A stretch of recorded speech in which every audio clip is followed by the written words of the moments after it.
شكرا لزميل عزيز تركي جديد، شكرا للكباتن الاعزاء ولكل الزملاء الموجودين خلف الكواليس. بسم الله الرحمن الرحيم. سيداتي نساتي سادتي احبائي في كل مكان، السلام عليكم ورحمه الله وبركاته، وطابت اوقاتكم بكل خير. مرحبا بكم معنا في موعد جديد وفي ليلة كبيرة ينتظرها عشاق كرة القدم في كل مكان حيث الوجهة. نحن وإياكم هنا في برشلونة في ملعب سبوتيفاي كامب نو، حيث إياب الدور نصف النهائي من بطولة كأس ملك إسبانيا بين الكبيرين برشلونة وريال مدريد، بعد أن تمكن البارسا من تحقيق الفوز في مباراة الذهاب بهدف مقابل لا شيء، ما يجعلنا وإياكم على موعد مع مباراة مثيرة وكبيرة هذا المساء.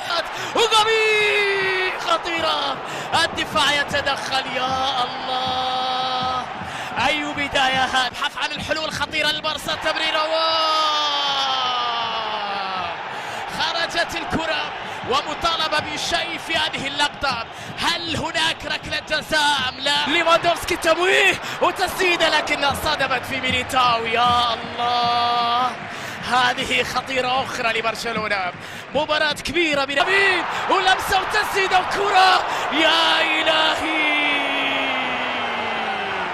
مش ممكن الفرصة يا بارسا.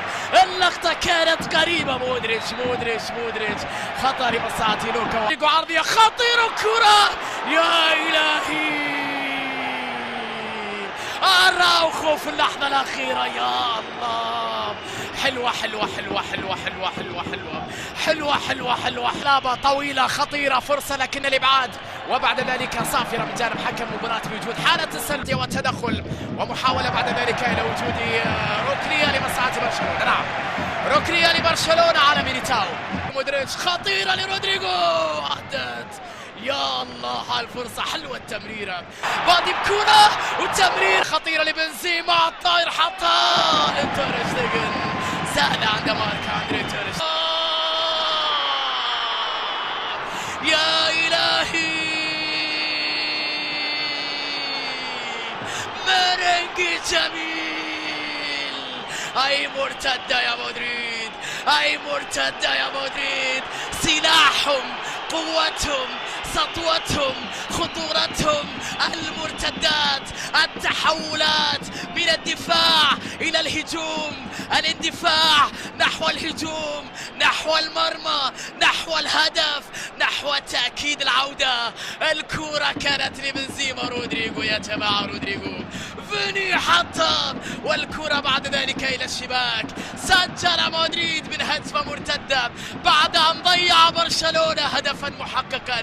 يا لكرة القدم وحلاوتها وقسوتها وروعتها، بعد أن كان هدف لبرشلونة تحول على النقيض تماما، واختارت أن تكون بيضاء في هذه اللقطة لمدريد اللي استغل الهفوة البرشلونية بعد أن تركوا لكريم والتسديدة والثاني.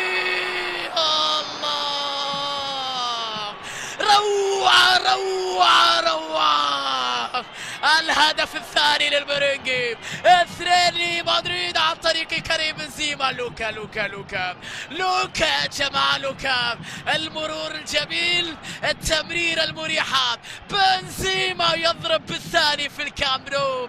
ريال مدريد يقلب الموازين، يقلب النتيجة ويتقدم بالهدف الثاني في ملعب كامب نو. القائد كريم بنزيما بروعة كبيرة جدا، بروعة كبيرة. هذا تأثير الغيابات الآن. شوف مرة أخرى الحرس القديم، الكرة اللي من جانب لوكا مودريتش، من صنعوا ربيع ريال مدريد عادوا ليلمعون هنا بعد أن بلغوا 35 36. بل فيني يبحث عن الحلول، يحافظ على الكرة، وصافرة وركلة جزاء. نعم ركلة جزاء لريال مدريد، يا له من سيناريو. فينيسيوس جونيور، تير شتيجن، بنزيما، الثالث يا مدريد. نعم الثالث يا مدريد، بنزيما من علامة الجزاء. كريم يسجل ثلاثية.